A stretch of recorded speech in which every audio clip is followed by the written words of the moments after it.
Praise be Jesus and Mary. I'm David Rodriguez, Content Director for the Fatima Center. And once again, I'm joined today by Mr. Kevin Rorty of SOCA, Souls of the Christian Apostolate. Hello, Kevin. Hey, David. Thanks for having me. And today, it's great to have you. We are going to be going through episode 5 of Our Lady's Shock Troops. Thank you all for the various names that you have submitted.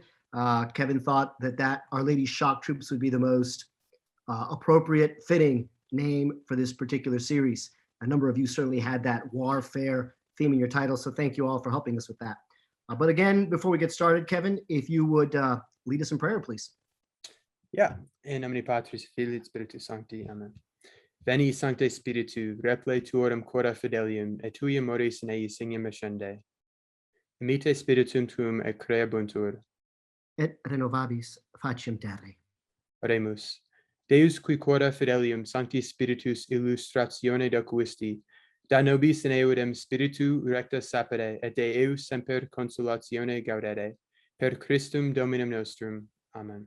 Sancta Theresia, ora pro nobis. Sancta Joseph, ora pro nobis. Ora pro nobis. In nomine Patris, Filii, Spiritus Sancti. Amen. Thank you, Kevin.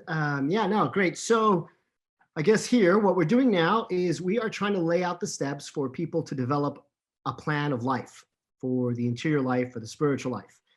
I trust by now our audience is pretty, let's say, excited, gung-ho. They understand why this is so important.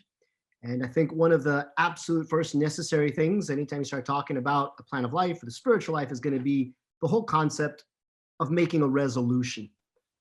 And so I think when that word comes up, people very often, in just sort of secular, colloquial terms, the most common association you have with this is a New Year's resolution. The New Year starts, people sort of make themselves a promise. If you're anything like me, New Year's resolutions don't always last too long. And so is that, what would you say, how do people connect with what the spiritual resolution is that is going to be so necessary for our plan of life? Yeah, so I'd like to contextualize it with a quote from Adolphe Tanqueray, who is considered a classic theologian for spiritual theology, when he writes about what is the utility of a plan or rule of life. Quote, "The man who holds to a well-defined rule of life saves considerable time. One, he wastes no time in hesitation. He knows exactly what he is to do and when he is to do it. Even if his schedule is not mathematically detailed, at least it sets off time periods and lays down principles with regards to religious exercises, recreation, work, etc. Two, there is little or nothing unforeseen, for even though the unusual things may occur, he has already provided for it by determining beforehand exercises that may be shortened and the manner of making up for them. At all events, as soon as these exceptional circumstances cease to exist, immediately he comes back to his rule. And third, inconstancy likewise vanishes. The rule urges him to do always what is prescribed, and that every day and at every hour of the day.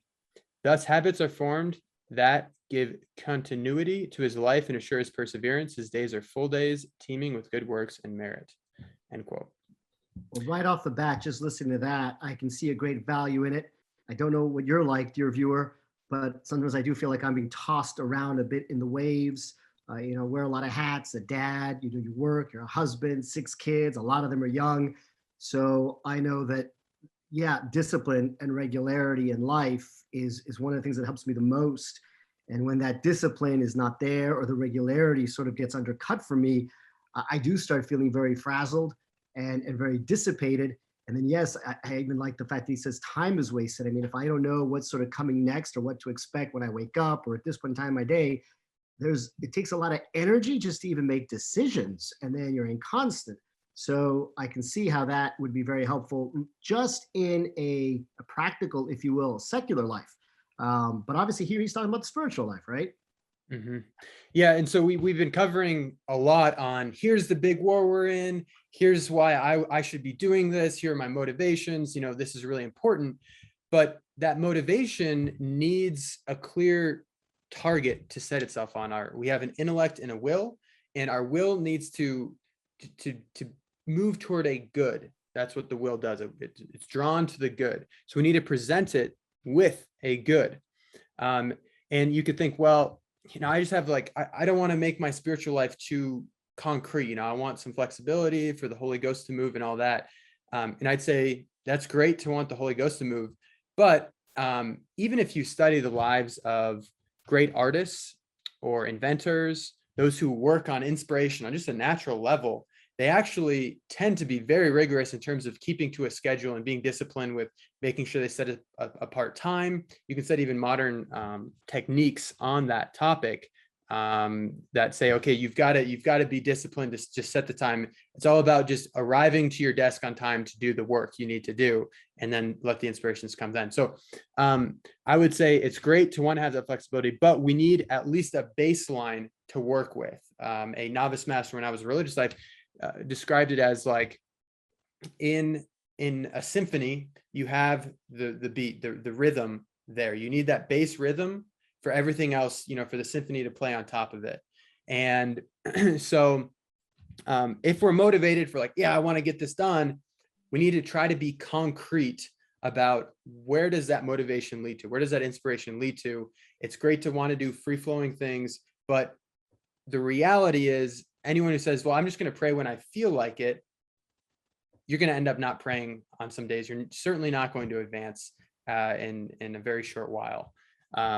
So it's important for us to be very concrete, and that's what a resolution does. A resolution allows us to say very concretely, specifically, this is what I'm going to do as a minimal, like no matter what, I'm going to get this done. I'm resolved to do this. And that's why people with New Year's resolutions are like, I'm going to do this. This is what I'm for sure going to do. I'm determined to do this. That's what a resolution really is in the broad sense. So we're talking specifically about spiritual resolutions with our spiritual life. What are those basic resolutions, habits, things we're going to do that are going to lead us toward holiness? So when you say concrete things, just to see, I'm making sure I'm getting you right, and hopefully our viewers as well. And viewers, please do send us questions. You can email them to us. We'll leave the email down below, or even sometimes the comments, although the comments on YouTube, we may get to them, we may not. Email is probably a sure way, at least it is for me. I say, if I were to say I'm going to pray the rosary every day, I'm going to say 5 decades of the rosary every day. Obviously, that's very connected to the Fatima message. That would be a resolution, I imagine. Or if I said, I'm going to wear my brown scapular faithfully every day, and every day in the morning, sort of touch my brown scapular and say the prayer that goes with the miraculous medal. Oh, Mary, conceived without sin, pray for us, or Ave Cor City. Little things like that. Is this what we're talking about with resolutions? Yep. Yeah. Any kind of specific prayer or devotion, or even things that have to do with basic disciplines, such as I'm going to rise at this time. I'm going to do lights out at this time, something like that. Now, we'll dive into more of the specific resolutions we'll recommend later on, but I want to clarify before we dive into those specific, what are some suggested resolutions in terms of the content of them, how to go about making a good resolution. So to clarify again, the resolution is an act of the will. It's a decision. You've made a clear decision. I'm going to do this, not just a wish. Yeah, it might be good to pray a little bit or to go to mass sometimes or something like that. You've made a decision. Now you want to make a firm resolution, a strong resolution where, you have your energy and you've really thought it through. Okay, that's, I visualize it. But the reality is that even from, old school Catholic Thomistic psychologists, they said that they did studies, and the strength of a resolution doesn't matter nearly as much as having reminders of what your resolution is. You want it to be brought to the forefront of your mind. You want it to be something you're thinking about somewhat regularly. Otherwise, it just kind of falls through, especially when the moment comes. If it's not something you're reminded to do, I'm going to pray at 5 o'clock, but there's no reminder. There's no way to know, like there's nothing that springboards it. You're much more likely to fail sooner or later.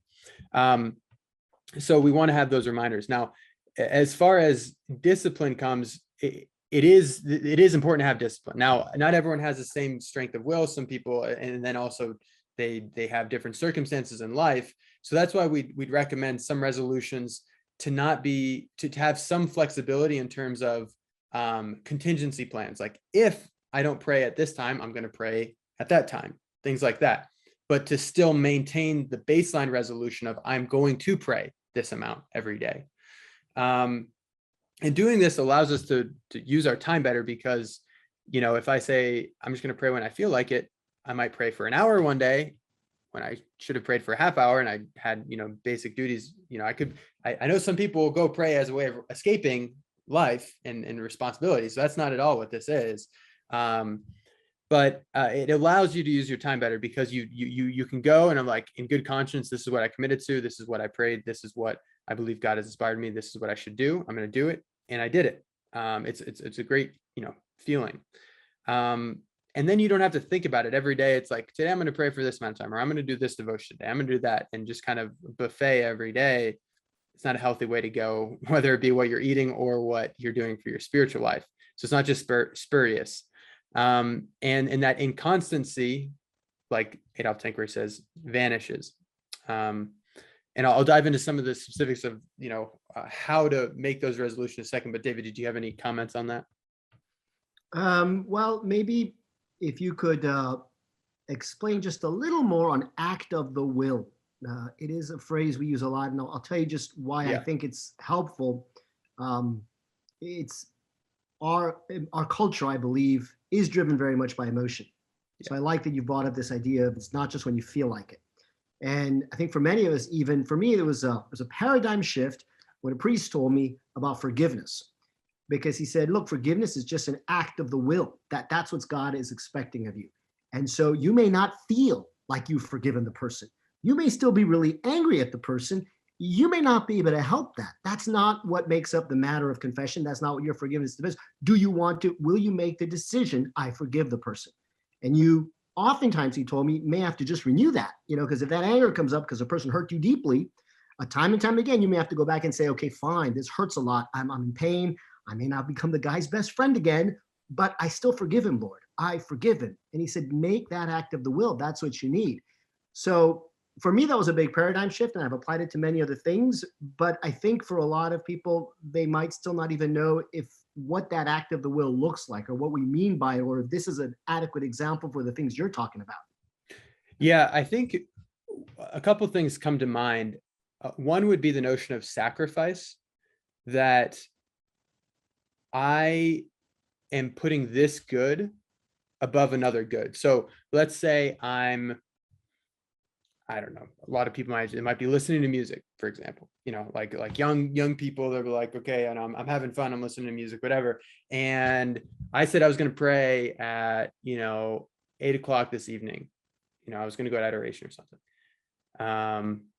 And it's 7:50 and I'm having a really good time, praying. I have to choose to put this good above that good. When we say an act of will in that way, it's prioritization of sacrificing a lower good for a higher good. And that's not going to always feel easy. So the second point I was going to bring up is it's somewhat parallel with St. Ignatius when he talks about when you are in the state of consolation, when you feel good spiritually, use that time to prepare yourself for when you're not going to feel good, because it's certainly going to come sooner or later, and say, when I don't feel good, I'm going to love God. I'm going to choose to love God despite it not feeling good. Our Lord did not feel good on the cross. He felt abandoned, but he still loved God, and he still was in union with God despite not feeling good. And St. Ignatius says, and so when you don't feel good, continue that resolution, persevere in it. Don't let the devil use those doubts or those discouragements or whatever sway you from the good resolutions that you have made. And so that's really where the will is not bound by feelings. And so you want to, in those moments where you can really think, you're not, especially in the silence, you're able to see clearly, this is a better way of living. Even though the music might feel really good in the moment, when I take a step back in the silence, I'm more recollected and contemplative. I see that is a better good to go pray. And so that's how I know that's what I should follow, despite it maybe not feeling good in the moment. It's obviously the will is not a visible thing. So we can't, just say like, here's a picture of it, but we all have probably experiences in our life where we had to choose to do something that didn't feel so great, Does that help, you think, David? It does, I think. And then the next question, although I think you're probably going to move to this. So if you want to go forward in a minute, but I'll still ask it because it's sort of on my head right now, maybe on other people's as well. I think a lot of times we do have those good resolutions. We have good intentions. We make them, as you say, maybe even in a moment of consolation where we're feeling good about God and our life and things like that. But what a lot of times I think happens to everyone, I think this is a very human thing, is one, you fail in your resolution. So that can maybe disillusion you and you sort of start despairing and you're like, what's the use, right? That happens to me with a lot of the New Year's resolutions. You sort of start strong, you miss a few days, and after a while, you're like, Yeah. eh. And so then the resolution gets weaker. And I guess that's where the act of the will is so important. How do you kind of keep coming back to that? As well as the reminders. We have these great resolutions, but what are some of these reminders that can kind of keep you back focused on that resolution? And what are some of the things that, I don't know, would give you strength to keep going with the resolution, especially in those times of desolation? I've seen it both ways, where some people will tend to pray more when things are really bad in their life, and then things get good, and then they forget about Yeah. prayer until things get bad. And I've also seen other people who tend to pray more when things are going great, because like whatever, they feel good about God, and then when things are bad, they just sort of are spiraling down into greater despair. Yeah. So I think in either of those highs or lows, these reminders and ways to strengthen our resolution, and I guess not lose hope or not lose the spirit when you can get down on yourself because you have failed in your resolution and you're, man, I am such a weak, such a weak and constant lover of God. So what do you do for those kinds of things? Yeah, so there's two things I want to bring up in response to that. First, setting SMART goals, and then second, having a plan of execution. And both of these really help us lay a good foundation. Our Lord talks about the difference between laying a house on sand versus a firm foundation. And we want to lay a really good firm foundation so that, when the winds come and when the storms arise, that we are ready, that we are prepared. We're like a rock in our Lord, in following these resolutions and following his good inspirations that he gave us despite the tempest. So first, with regard to SMART goals, so that's just like a modern, word that's used to describe how to set a good goal. And I think this could be applied to the spiritual life. So SMART, S stands for specific, M measurable, A attainable, R relevant, and T timely. So I'll walk through how those all apply. SMART, S specific. Specific would be the difference between saying, I'm going to pray and leaving it there, versus I'm going to pray daily at 7 a.m. for 15 minutes in my room or at the chapel or something like that. And I'm going to read some of St. Paul and meditate on that. Or I'm going to pray the rosary at 8 o'clock at night with my family, something like that, being specific. Okay. Second, measurable. The difference between saying I'm going to pray at this time versus I'm going to pray at this time for this amount of time, or I'm going to pray some of the rosary verse, I'm going to pray 5 decades of the rosary, and of course, if God inspires you and you can pray more, I'm not going to discourage you from that as long as it's prudent, but you want to, we're working with resolution right now, what I'm going to resolve to, and that's like, I'm going to everything, unless, the world's ending, I'm not going to fold on this resolution. I'm going to be determined to follow through with it. Okay, so then we did S and M. A is attainable. So if let's say like David, as a father of a family, if you were like, I'm going to pray 10 hours every day, I'm just going to be in the chapel 10 hours. That's not attainable. That would not be, I don't know, maybe like if you were given the grace to not sleep at all, but like, that's probably not real. That's probably not attainable, and especially if you're starting out in the beginning, St. Francis of Sales is very clear about, you don't want to try to run too fast. You got to walk before you run. And instead of thinking it, this huge difference from where I was, think of it in terms of laying the firm foundation for a wall to be built. I've got all these bricks in the wheelbarrow over here. I'm going to lay one at a time very well. And slowly but surely, these habits will build up for a firm wall, rather than I'm just going to throw all the bricks over here and you just got a pile of bricks. It's not a wall. It's nothing. So we want to be attainable with it. Then relevant, R. That's basically like, that comes to more spiritual wisdom. And that's what we'll dive into some of these things. But, the difference between, say, doing the rosary and doing 5 different novenas. The rosary is more essential than doing a bunch of different novenas. And we're not saying, one is bad, but we want to be relevant in terms of what's going to lead to the most amount of spiritual fruit. And that comes down to wisdom with the church and all. And then finally, timely. I have some sort of measurable of the time, not only of when I'm in prayer, but for the next 30 days, I'm going to start building these habits or something like that. Okay. And that with spiritual resolutions, that can differ greatly. But the idea with all this is to start small and build up, and to be just concrete about what it is we're really resolving to do, as we've mentioned. But those are 5 different ways that you can make that resolution for something concrete. Before I dive into the execution plan, David, did you have any comments on that? No, I think those are very helpful. I think if everyone sort of considers that the SMART, the specific and the measurable, the attainable, relevant, the timely, even relevant, I think we might talk about how it has a lot to do with where you're at in your life and what your duties are. Yeah, as a father, totally, yeah. My relevant type of prayer might be very different than a single man or even a priest. Obviously, because I'm a father and a husband, some of my prayer needs to be about my wife and my children. And, Totally. Let's say specifically to St. Joseph, to help me be a good man.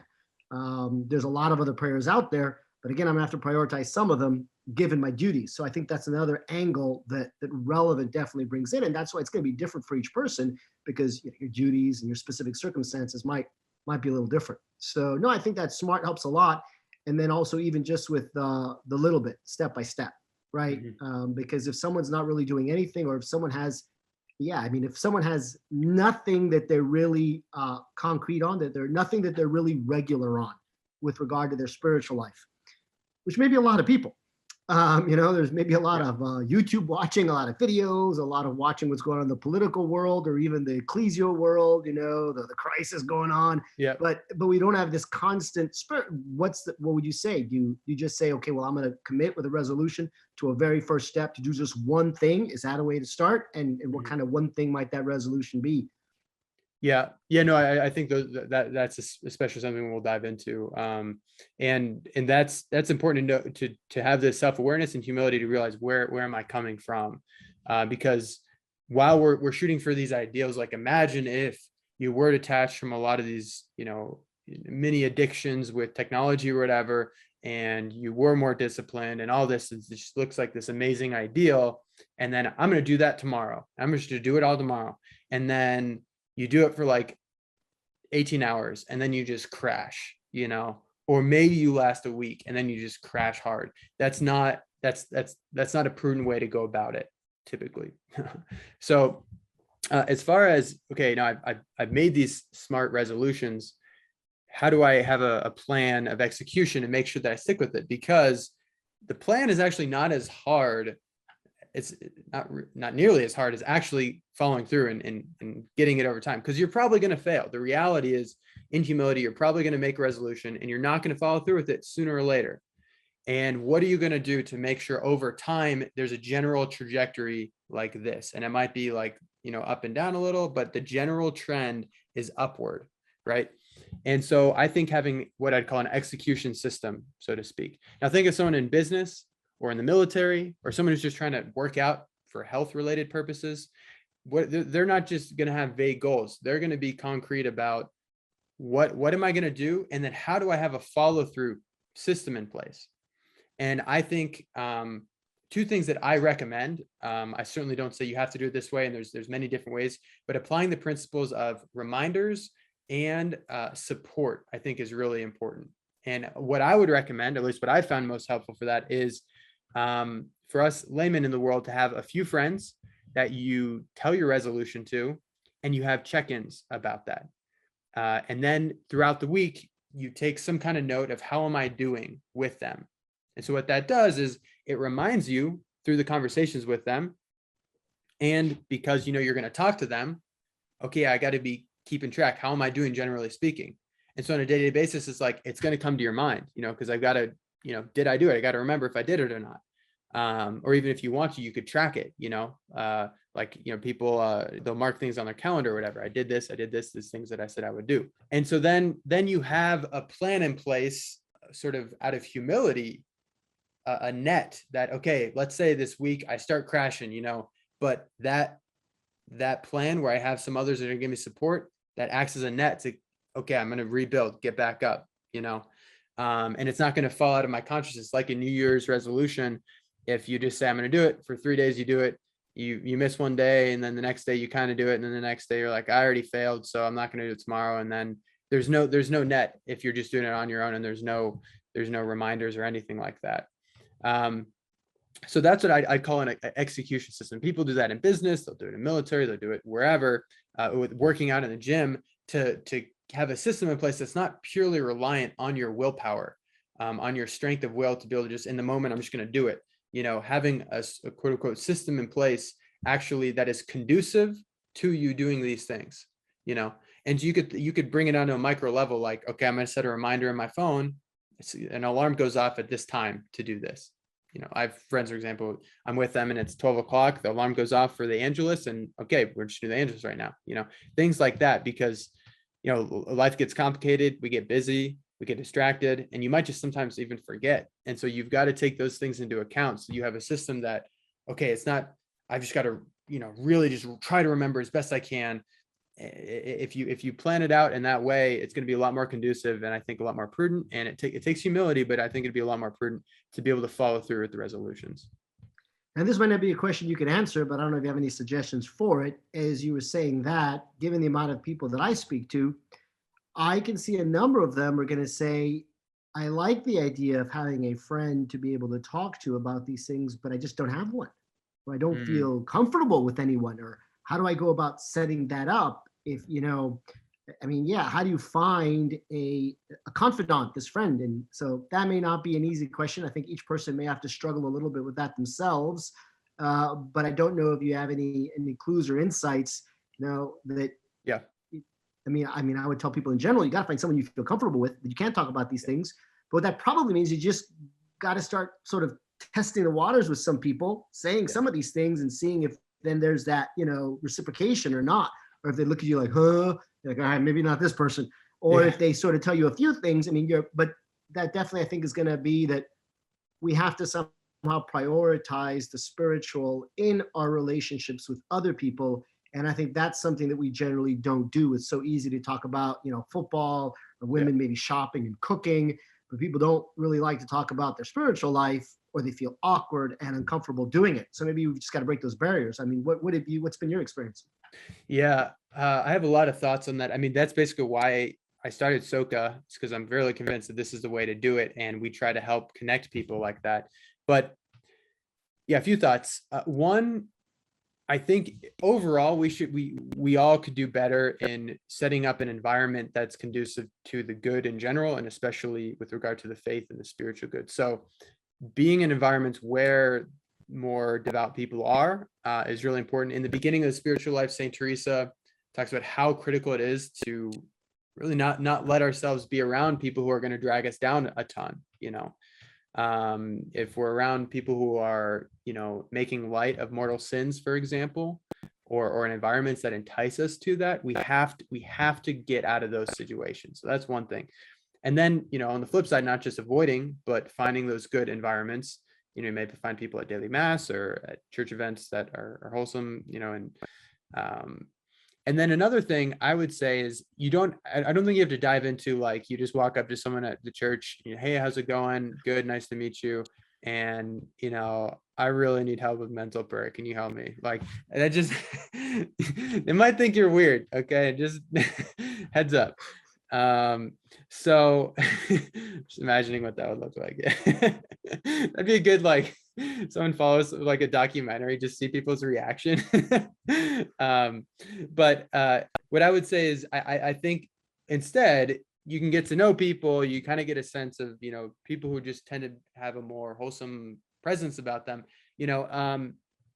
and get to know people, but you can have conversations that aren't as directly related to your own little personal life. You could just talk about, like, hey, have you read this book before? Have you ever read St. Francis of Sales? Or, Saint Alphonse Liguori or whatever. I've been reading this lately. What do you think? And typically those people who have more spiritual conversations will tend to be people you might be able to ask to do that with, obviously the idea would be to have a family that's conducive toward that. But we live in a society where that's not the most common thing. So we have to be creative. And I would say in general, spiritual friendships are very rare today, but they should be, valued as, a pearl among dung. It's a treasure hidden in the field in a way. And to look for them and to find them is, that's a part of the task here. That said, don't let that be an excuse to not start resolutions. Certainly, if you can't find that, then just do it. If you're locked in a prison cell, you could still do it. You don't. Yeah, definitely. I think, the one thing I thought of while you were talking about that is just that maxim that we all know, that grace builds on nature. So probably if you have a natural friendship, it's a good natural friendship, you might look to begin there. And so, for example, in my case, again, it's probably going to help me to find other men that are married, that have families. Yeah. Even if their kids are sort of closer to my age, give or take, as opposed to, let's say, someone who's in retirement and all their kids are grown up. But there's going to be a lot of points of commonality that I have with such men, that we will probably be facing similar struggles. And therefore, what's relevant for one of us is relevant for the other. And if they're going to church and, I start talking about other things, I can see, hey, this is a man who I sort of make a connection with. It's probably then going to make it a little easier to just bring up maybe one small thing about the spiritual life. And again, if there's a positive response there, just work on that. And you could sort of help each other there. Obviously for me, it would probably be a bad idea to have, such relation, try to have these kinds of things, let's say with women, or, Totally. Unmarried men, not as big a deal, but still they're not going to get me quite the same way. Yep. So, you definitely want to find someone who maybe is in a similar place in life as you, if there's that availability. So obviously you want to maybe look at your parish, places like that, I think will definitely help. And, it should be natural. So someone that you've got a friendship with, you need to sort of take it to that next level, which includes the spiritual dimension, where you're talking about your faith and you're talking about your love of God. And even, do you pray the rosary? I've had this experience praying the rosary. Yeah, me too. Oh, that's pretty cool. And then on it goes from things like that. So, I would say don't not be afraid to sort of throw a few things out there and see what people respond to. We were doing that all the time with all kinds of things. You just have to sort of get maybe used to it with spiritual issues as well. Yeah, and you think it was just like a check-in at let it be organic how you want to go about it, and the others, but if you check in, if they're in this business or they play the sport or their family, you ask how's that going. It's kind of the same thing. But because it's not common and, people don't talk about this stuff a whole lot, there has to be some intentionality behind it. And I would say even don't be afraid to let someone know. There was some of my brother, Father Rodriguez, and I was very grateful because one time he did, I think it's in his sermon, so people could hear it. It's public. He says, all these ladies of the parish, he goes, I'm so grateful that you're always telling me, oh, Father, you look thin. Have you been eating enough? Can I bring you beans? Can I bring you tortillas? Whatever, right? He goes, people are always concerned about my welfare. He goes, don't ask me those questions. He goes, why don't you come up to me? And he told this flat out to his parishioners, which is kind of nice. He goes, I want you to come up to me and say, Father, you pray the rosary. Father, how's your spiritual life? Have you been doing your mental prayer, Father? He goes, if you ask me those questions, I will be much more grateful. That's really what I need, So he was opening himself up for people, and people did. People did start asking. They would do both. They'd go, Father, you want some beans? And they go, oh, by the way, have you been praying the rosary? So that's neat that he did that. But, if you're comfortable enough with someone, you can say, hey, you can ask me this. Yeah. Give them permission, because sometimes that's a boundary that we create that is sort of like a societal convention. And so you may just have to talk about it and say, look, it is okay for you to ask me, how I'm doing with my prayer life. I won't take offense at that. I would actually appreciate that, because then your friend might actually be able to do it, but you got to maybe give them permission. Yeah, totally. I think you're totally right with that. And when you bring up a priest, if you can find a spiritual director, there's just not a lot of great spiritual directors out there these days, that have the time and that have the knowledge of the spiritual life, and willingness to do it, so, but if you can find a good one, I certainly recommend it. If you're serious about, spiritual resolutions. I've heard some people go to spiritual direction as sort of just like counseling, and there's no real, like, they're not in. I know one priest who was like, he listened to someone for, I don't know, half hour, and then at the end he's like, so are you praying? And then the guy was like, no. He's like, okay, well, just go pray, like square one, start here, so, but if you can find one, I definitely recommend that. And then in general, as far as making sure things that help with resolutions is definitely strength of will. We want to have systems, but also just detachment from certain pleasures, material pleasures, social pleasures, etc. That's going to strengthen us so that we aren't pulled away from following through with these resolutions. And that's about everything I would say about when it comes to what is a resolution. It's that act of the will. Say, I'm going to follow through with these concrete acts that will ultimately build up to that spiritual advancement that I'm looking for. Well, the one thing I might add, just to make sure this works too, and I want to make sure people realize this, you're probably familiar with this with Lent, all Catholics, because I think right now the way we've talked a lot about the resolutions is, let's say something I'm going to do, like, this prayer at this time, things like that. But I think we should also bear in mind that depending on where we are in our spiritual life, some of those key resolutions at first might be, I'm not going to do this. And I thought, with what you just said about detachment, right? Yeah. We may need to, before we can really grow that much in the spiritual life, detach ourselves from certain things, right? If we're listening to a lot of secular music, watching a lot of secular movies, always on the internet, watching whatever's on that we like, watching a lot of sports, for guys. I mean, There's a lot of things that will fill our mind with all kinds of ideas and make it very difficult to remain resolved and prayerful. So, some of the initial resolutions might be quote unquote negative ones, meaning I'm going to let something go. And then I think everything we sort of said comes into play. I mean, you're still going to need that accountability. It's still got to be a smart resolution. But when you let something go, you often have to replace it with something. I think too often people just want to let it go. And then because it's not replaced with something that is good, that is, let's say, in some ways maybe similar, that can really fill that vacuum. If they don't refill it, and that's part of your resolution, part of this plan that you're going to have, then you just go back to the bad habit, right? Yeah. So, I mean, you got to, it does take, I think, and here's the part that maybe why it doesn't work for a lot of people, is it does take some thinking. It does take some sort of strategizing. I mean, I'm the kind of guy who writes a lot of things down. So you got to maybe write things down if that works for you. And then you have to have that humility to tweak it, right? You're going to find that some things aren't working. And so you got to go back to the plan and adjust. So we often are doing this in life. We're going to buy a car. We come up with all sorts of ways of figuring out what the best car and the best deal is that fits our budget. You got to take sort of these smart approaches, practical approaches to the spiritual life too, right? Yeah, there's so much to take into account with it all. And that's why we call it a plan of life, is that this is all going to be interconnected. The spiritual life isn't disconnected, especially from my state of life, my duties, living virtue, all that stuff. It all ties in. And that's what we'll cover in the next episode, is what does a virtuous life look like? How does that tie into my overall plan of life? Before we, I know people are like, I want to dive into just a specific resolution. Let's get to that. But there's so many other things to take into account. We want this all to be something that's organic. They call the spiritual life a spiritual organism, the life of grace that builds on nature. And so we want to have a clear vision of what that good life really looks like. And it all comes down to ordering our life. And that's what we'll define virtue and dive into ordering our life in the next episode. All right. Well, we're looking forward to that, Kevin. Appreciate it very much. Maybe we'll just close with a Gloria Patri. Nomine Patri et Filii et Spiritus Sancti. Amen. Gloria Patri et Filio et Spiritui Sancto. Sicut erat in principio et nunc et semper et in saecula saeculorum. Amen. Nomine Patris et Filii et Spiritus Sancti. Amen. And may God bless you all.